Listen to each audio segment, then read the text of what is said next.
problémy, strachy, predstavy. Ja neriešim, prečo ľudia chcú barefoot.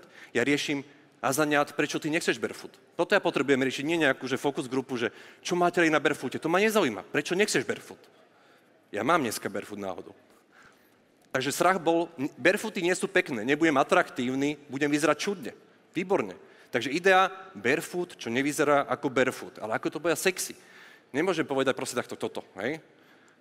Takže keďže sme raz urobili také, že dáš si fofo, alebo že brumchrum, grizzly, tam musí byť proste nejaká chytlavosť. Vznikla takáto prezentácia, vidíte, že úplne jak v AI dobe to vyzerá. To sú 2 slajdy, to je celé. Predalo sa.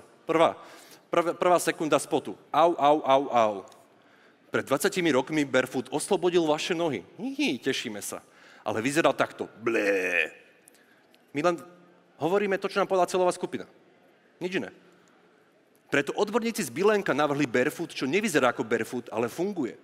Posiluje nohy, usnižuje únavu, uvoľňuje záda, lebo to bola česká reklama. Cítiš sa, vyzeráš wow.